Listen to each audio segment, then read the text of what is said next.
میم یہ بتائیے کہ اللہ تعالیٰ نے قرآن میں فرما دیا قُلْ لَا أَسْأَلُكُمْ عَلَيْهِ أَجْرًا إِلَّا الْمَوَدَّةَ فِي الْقُرْبَى، کہ اے محبوب ان سے فرما دیں کہ میں اپنی جو رسالت ہے اس کا کوئی اجر نہیں آپ سے مانگتا، ہاں یہ کرنا کہ میری جو اہل بیت ہیں ان سے محبت کرنا۔ تو ابھی 50 سال میکسیمم گزرے تو امت یہ بھی بھول گئی، اور امت حدیث میں جو سرکار کے کلام ہیں کہ ان سے بغض رکھنا میرے سے بغض رکھنے کے برابر ہے، ان سے دشمنی رکھنا میرے سے دشمنی رکھنے کے برابر ہے، تو کیا امت 50 سال میں قرآن بھی بھول گئی اور حدیث بھی بھول گئی، یا کوئی اور وجہ تھی؟ اتنا بڑا سانحہ ہو گیا اور مسلمانوں نے ہی، کلمہ گو لوگ ہیں، انہوں نے نبی کا پورا خاندان جو ہے وہ تہہ تیگ کر دیا کربلا میں، کیا فرماتی ہیں؟ جی افسوس اسی کا ہے جی کہ جن کی مدح سرائی خدا قرآن میں کرتا رہا، ہاں، جن کی مدحت کو نبی اکرم بیان کرتے رہے، جن کے فضائل اور مناقب کا ذکر ہر مجمع میں نبی کرتے رہے، تعارف ہر لحاظ سے کرواتے رہے، لیکن امت نے حسد کی خاطر، بغض کی خاطر اور کینہ اور عداوت کی خاطر اور اقتدار اور کرسی کی نشے میں، مال اور دولت کی خاطر، یا کسی بھی عنوان سے کہ ان سب کو اگر ہم کیٹیگرائز کریں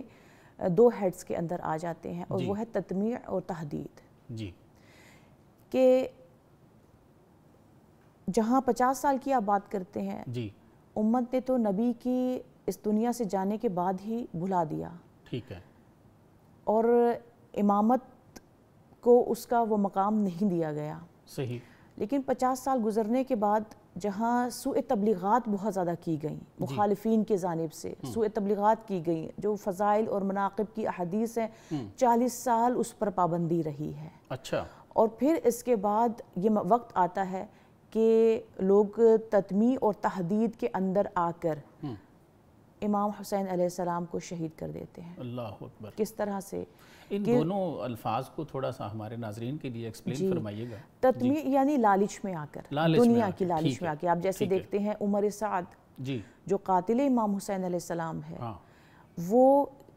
کیوں امام حسین علیہ السلام سے اس کا ڈائیلاگ ہوتا ہے، آپ کربلا جائیں، خدا کربلا جانا نصیب کرے سب کو، کہ کربلا جائیں، ایک مقام آتا ہے وہاں پر زیارت کے لیے لوگ جاتے ہیں، اور وہاں پہ بڑا سا ایک بورڈ لکھا ہوا ہے، لگا ہوا ہے، اور اس میں مینشن ہے کہ یہاں پہ امام حسین اور عمر سعد کی ملاقات ہوئی تھی، ٹھیک ہے، اور امام نے اس کو نصیحت کی تھی، کیونکہ یہ گھرانہ ہے تواصوا بالحق و تواصوا بالصبر کا، ہاں جب یہ وقت آتا ہے تو وہ دفاعی جنگ کی جاتی ہے،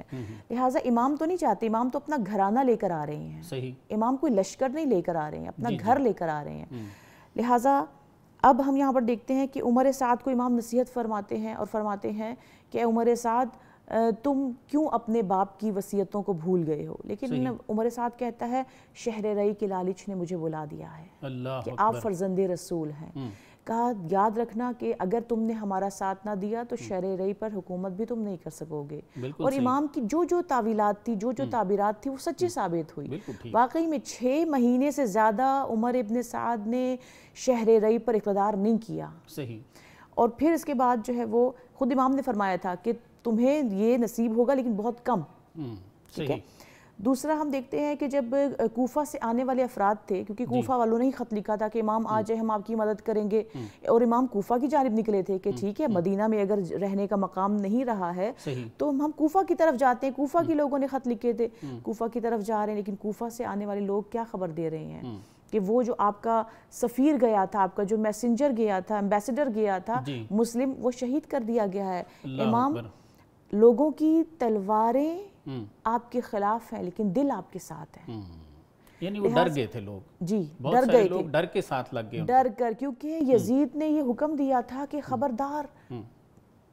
کوئی بھی یہاں پر نہ رہے، حاکم شام نے حکم دیا تھا کہ کوئی بھی شام میں نہ رہے، سب نکل جائیں، کوفہ ہو یا شام ہو، تمام مردوں سے خالی ہو گیا تھا، سب کو حکم دیا گیا تھا کہ سب امام حسین کے خلاف جائیں، ان کے پیچھے جائیں، ان کے لیے گھیرا تنگ کر دیں، اور آپ دیکھتے ہیں کہ لوگوں نے